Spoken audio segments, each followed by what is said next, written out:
Salut tout le monde! Alors aujourd'hui je vais vous parler d'un de mes dessins animés préférés, Avatar. Alors non, je parle pas de cet Avatar là, déjà c'est pas un dessin animé, et de deux, je suis désolée, mais ça c'est pas le vrai Avatar pour moi. Moi quand je parle d'Avatar, c'est ce petit Avatar, Avatar le dernier maître de l'air, le dessin animé qui est donc sorti bien avant le film de James Cameron que j'aime beaucoup, il n'y a pas de souci. Mais pour moi, Avatar, c'est Avatar le dernier maître de l'air, c'est Atla ou ATLA, ATLA qui est Avatar The Last Airbender et pas Airbender parce que ce serait une maîtrise un peu bizarre, le airbending. Donc aujourd'hui, je vais vous parler de ce dessin animé qui est un dessin animé américain qui a été donc créé par deux personnes, Michael Dante Di Martino et Brian Konietzko. J'espère que je prononce bien son nom. Avatar le dernier maître de l'air a été diffusé, en tout cas pour les États-Unis, de 2005 à 2008. Donc techniquement un an avant la sortie de Avatar de James Cameron. Il y a 3 saisons et 61 épisodes. La particularité d'Avatar, c'est que les saisons sont appelées livres et les épisodes chapitres. Donc on parle du livre 1, 2, 3 et au lieu des épisodes 1, 2, 3, 4, c'est les chapitres 1, 2, 3, 4. En fait ça fait un peu comme Camelot, je suis en train de me dire. Pour l'histoire, pour la faire simple, il s'agit d'un monde qui n'est pas le nôtre, pas la planète Terre, et qui a été divisé en 4 civilisations suivant les éléments, donc c'est-à-dire l'air, l'eau, la terre et le feu. Et dans ce monde, il y a à chaque cycle un avatar qui naît dans chacune des civilisations. Et c'est un cycle, donc c'est toujours dans le même sens, air, eau, terre, feu. Et là on arrive au cycle de l'air, et donc le nouvel avatar sera né parmi les nomades de l'air, c'est donc le nom de la civilisation de l'air. Sauf que au même moment, la nation du feu, donc là le nom de cette civilisation, est un peu genre je veux le pouvoir, on veut le pouvoir, on veut tous vous exterminer, et n'accepte pas le fait qu'il y ait un avatar et veut détruire toute la nation. Il veut détruire tous les nomades de l'air, puisque tout le monde sait comment fonctionne le cycle de l'avatar, et la nation du feu décide de tuer tous les nomades de l'air pour être sûr qu'il n'y ait pas de nouvel avatar. Le nouvel avatar, c'est un petit garçon du nom de Aang, qui a 12 ans au début de la série. Et au début, il ne sait pas qu'il est l'avatar, parce que généralement, ils attendent vers 16 ans, je crois, pour prévenir bon, bah en fait, tu sais pas juste maîtriser ton élément, tu sais maîtriser les 4. Et donc, il n'a pas le choix, il faut qu'il s'enfuit, puisque les nomades de l'air ont vent de ce qui va se passer.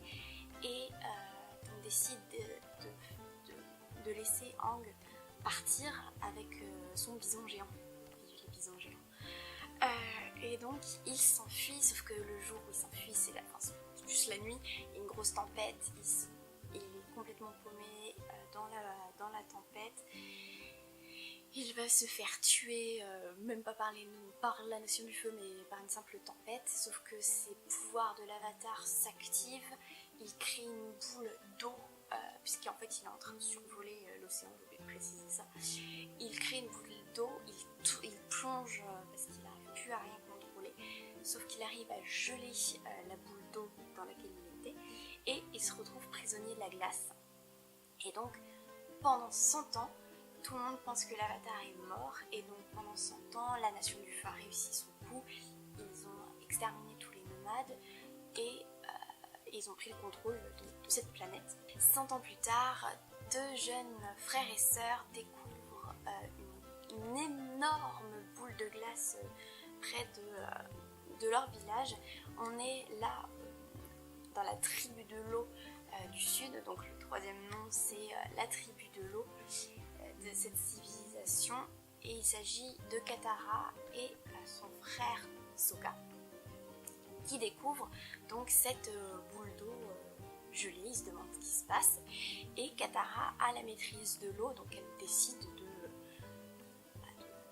détruire cette boule de glace en se demandant qu'est-ce qui se passe, surtout qu'il voit qu'il y a l'air d'avoir quelqu'un à l'intérieur, et donc c'est là où il découvre Aang, le dernier avatar, et surtout le dernier maître de l'air, ce qui est typique le nom de la série. Et l'histoire, ça va être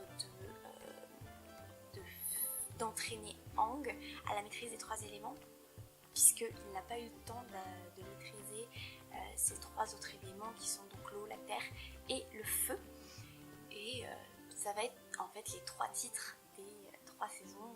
Donc chaque saison c'est un élément de plus que Aang arrive à maîtriser à la fin, et ça va lui permettre donc de devenir l'avatar capable de maîtriser les 4 éléments. Donc ils vont voyager à travers toute la planète pour pouvoir permettre à Aang d'apprendre à maîtriser les 3 autres éléments qui lui manquent, et vont aller par exemple dans le 4e lieu qui est la 4e civilisation qui est le royaume de la terre.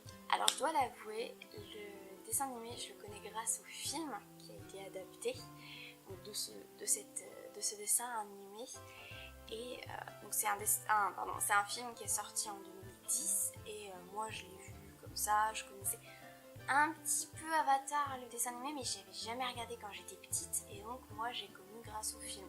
Le film m'avait plutôt bien plu, moi j'avais bien aimé, c'était pas génialissime, mais voilà. Et puis donc j'ai appris que c'était bien adapté du dessin animé, et je me suis dit je vais regarder un petit peu ce que ça donne le dessin animé, surtout que j'ai commencé à lire que ce film c'était un film d'horreur pour les fans du dessin animé, donc je voulais savoir pourquoi. Alors j'ai dû regarder le dessin animé en 2011 pendant les grandes vacances, parce que je l'ai terminé littéralement en 3 semaines.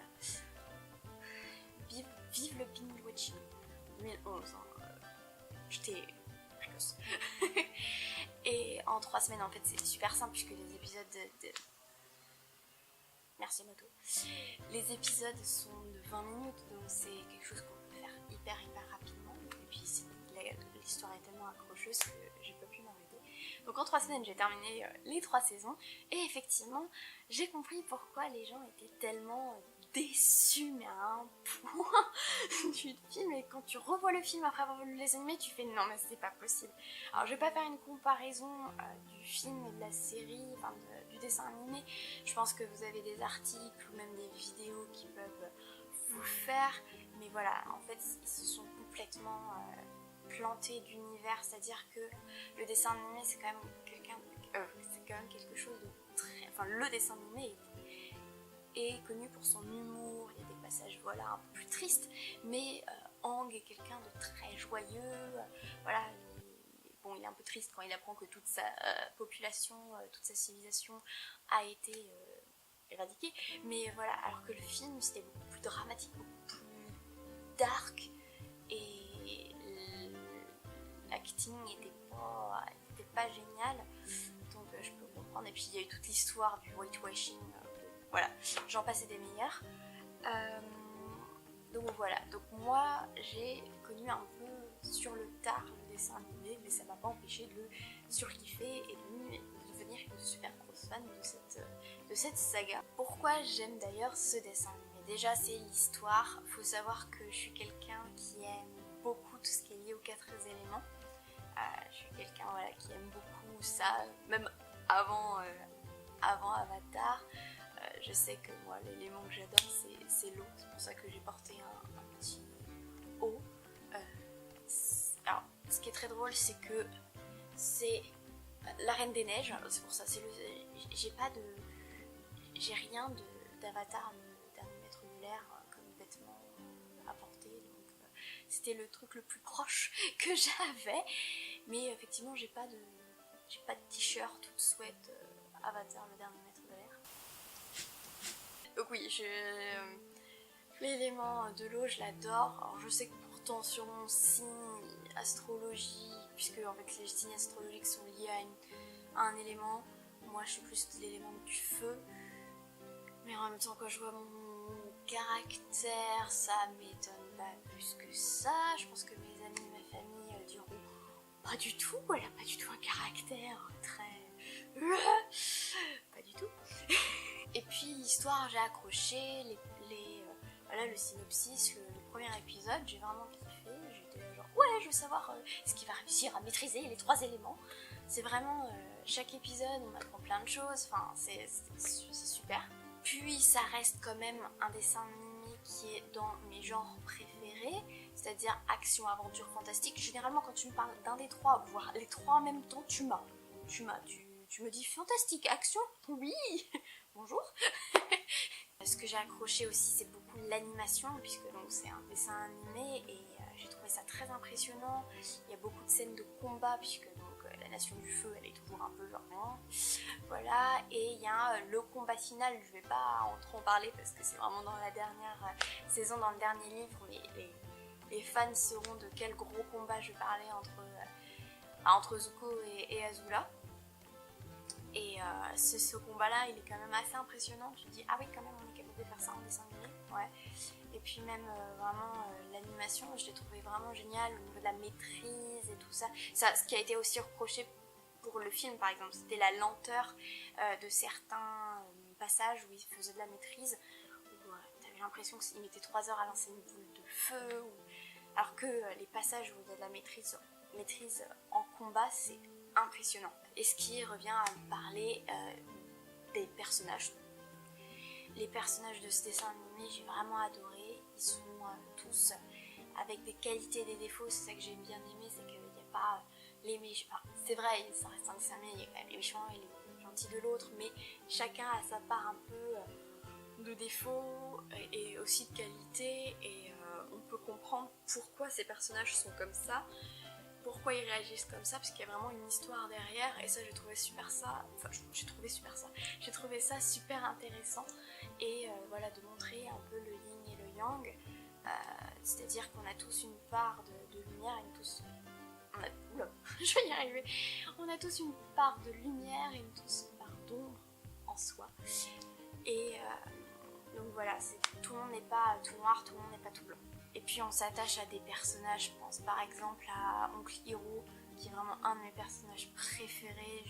C'est donc un des personnages qui fait partie de la Nation du Feu et qui finalement n'est pas si méchant que ça. C'est quelqu'un qui va aider finalement toute l'histoire, et c'est vraiment un de mes personnages que j'aime beaucoup, surtout son histoire, et je sais plus comment il s'appelle l'épisode, mais où on apprend un peu pourquoi, parce qu'il était censé avoir une place importante dans la Nation du Feu et finalement il l'a pas, et son histoire est quand je vois cet épisode là je suis toujours donc je sais plus comment il s'appelle, mais je remettrai le nom, mais c'est vrai que ça c'est un personnage très attachant. Alors le problème aussi, c'est qu'on a des personnages où on oublie qu'ils n'existent pas, hein, et qu'on est un peu genre alors je rappelle, je l'ai vu en 2011. Donc en 2011, j'avais 14 ans. Et quand à 14 ans, tu vois Zuko dans dans le livre 3, tu te poses des questions, tu fais ah oui. C'est un dessin animé, c'est un dessin animé.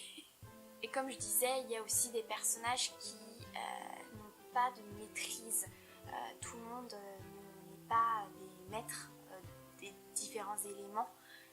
Par exemple, Sokka, le grand frère de Katara dont je parlais au début, ne maîtrise pas l'eau, mais ça ne l'empêche pas d'avoir son importance et d'être au final hyper important dans le groupe, le gang, avec 2 A. C'est ça aussi que j'ai aimé, c'est que tout le monde n'est pas non plus avec maître, et il y en a qui se sentent un peu exclus en disant ouais, je peux rien faire. Si, c'est pas parce que tu n'as pas de maîtrise que tu ne sais rien faire. Il faut savoir que Avatar s'inspire aussi beaucoup, et c'est ça que j'ai beaucoup aimé, c'est le monde asiatique. Alors je vais pas rentrer dans les détails parce que je ne m'y connais pas assez, mais c'est vrai que voilà, on voit quand même beaucoup de choses qui se ressemblent, même au niveau des visages. On va dire que c'est vrai que la Nation du Feu fait très bouddhiste, ça fait vraiment des moines bouddhistes dans leur façon de vivre, et puis même au niveau, quand je vois la Nation du Feu au niveau de leurs caractéristiques, ils ont une influence, on va dire, de notre monde asiatique, et il y a quand même 2-3 petites petites inspirations, il y a plein d'articles sur ça aussi, donc moi je vais pas rentrer dans les détails, mais c'est quelque chose que j'ai bien apprécié aussi. Suite au dessin animé, il y a des comics qui sont sortis, moi je dois avouer je les ai pas lus, je sais que j'ai envie de les lire mais j'ai tout simplement pas eu le temps, et je sais qu'ils permettent un peu de suivre après les aventures du livre 3, ce qui s'est passé.